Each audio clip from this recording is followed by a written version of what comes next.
সবচেয়ে বড় কথা, আমি 50 বছরের উপরে এই চলচ্চিত্রে আছি। বাবা পিঠারে তোরে খাইতে গিয়া আমার মুখটা জ্বলা গেল রে। আমি একটি গল্প লিখেছিলাম, ছবির গান রেকর্ডিং করেছি, ছবিটির নাম রেখেছিলাম বউ। আমি গানকে ভালোবাসি, গান নিয়ে আমার জীবনের প্রথম শুরু হয়েছিল। তবে সাইমন তারেক বউ নামে ছবি আরম্ভ করেছে, তো এতে আমি খুব রাগ, খুবই রাগ। এই জন্য আমি একটি গল্প লিখেছিলাম, ছবির গান রেকর্ডিং করেছি, ছবিটির নাম রেখেছিলাম বউ। আহা চলে গেল। তো আমি তো সাইমন তাকে বলবো না তুই অন্যটা রাখ, আমি এটা রাখি। তো বউয়ের জায়গাতে আমি নাম রাখলাম বধূ।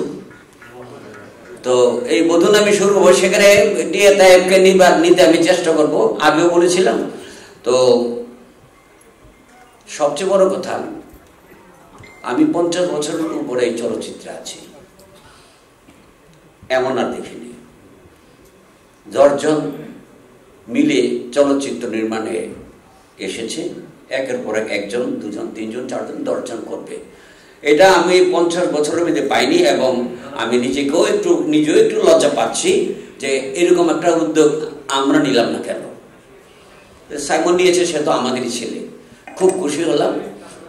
আর বিশেষ কিছু বলার এখানে জায়গা নেই, এখানে তো সবাই বসে আছে। এখানে ফাংশন কি হবে না হবে এটা তারেক জানে, আমি জানি না, আমাকে বলে নাই। গান বান্ধা এখানে না হলে তো কেউ বসে থাকবে না। তারেক গান বান্ধা হবে বা ফার্স্ট ক্লাস শুভরচনা করবা, ওকে। তাহলে গান হলে খুব সুন্দর। আমি গানকে ভালোবাসি, গান নিয়ে আমার জীবনের প্রথম শুরু হয়েছিল। বাবা পিঠারে তোরে খাইতে গিয়া আমার মুখটা জ্বলা গেল রে। ওরে গুড়ির পিঠা খাইতে গিয়া মরিচ পিঠা খায়া কেসকি কলে পইরা আমার জান্ডা বুঝে যায় রে। বাবা পিঠারে, বুঝে টাকাটা দিবে কে? এই যে আমাদের প্রযোজক সাহেব, মানে মেইন উদ্যোক্তা এখানে বসে যায়, যার জন্য আমাকে দিলেই হবে। ওকে, ধন্যবাদ। আপনারা ভালো থাকুন, সুস্থ থাকুন, আর প্রোগ্রাম এনজয় করুন। গান আছে সামনে, যায় না কেউ।